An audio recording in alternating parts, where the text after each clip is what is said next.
ஓம் நம சிவாய நம. அனைவருக்கும் வணக்கம்.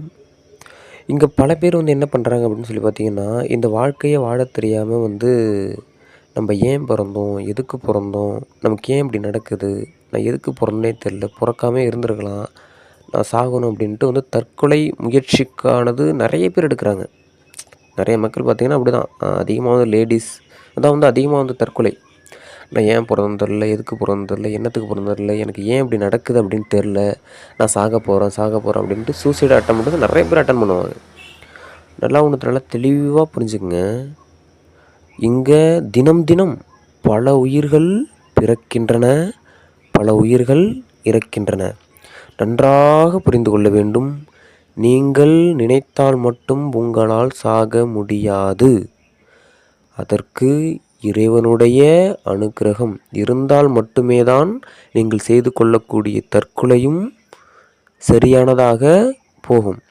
அப்படி அந்த விதி என்பது இறை கணக்கு இல்லை அப்படின்னா, நீங்கள் என்ன தான் தற்கொலை செய்வதற்கான இல்லை தூக்கு போட்டுவதற்கான அந்த கயிறு எடுத்தாலும் சரி, அல்லது மருந்து குடித்தாலும் சரி, அல்லது வேறு நீங்கள் என்ன முயற்சி பண்ணாலுமே சரி, அது வேறு மாதிரி தான் ரியாக்ட் பண்ணும். திடீர்னு கை கால் இழுத்துக்கும், சைடு எஃபெக்டாக மாறுமே தவிர்த்து, ஆனால் உடலை விட்டு உயிர் போகாது. ஏனென்றால் அதனுடைய கர்ம பதிவுகள், அதனுடைய விதி என்பது இருக்கும்.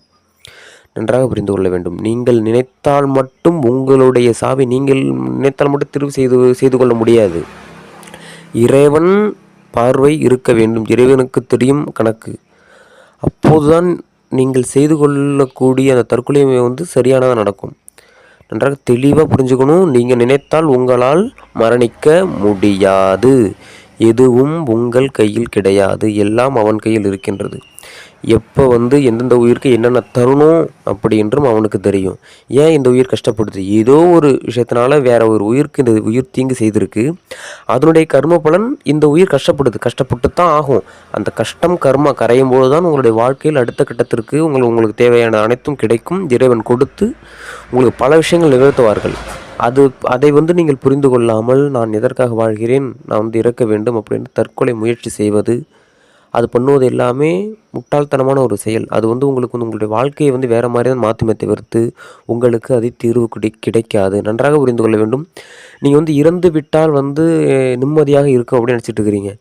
இந்த உயிர் இந்த உடலில் உயிர் இருக்கிற இந்த வாழ்க்கையை விட இறந்ததுக்கு அப்புறமா ஒரு வாழ்க்கை என்பது இருக்குது. அதில் போய் நல்லா மாட்டிப்பீங்க. அதுக்கு நம்ம ஏன் இறந்தோம், அதுக்கு நம்ம உயிரோடு இருந்திருக்கலாமே, இந்த மனித உடலே இருந்திருக்கலாமே அப்படி என்று அங்கே போய் நீங்கள் சிந்திக்க நல்லா தெளிவாக புரிஞ்சுக்கணும்.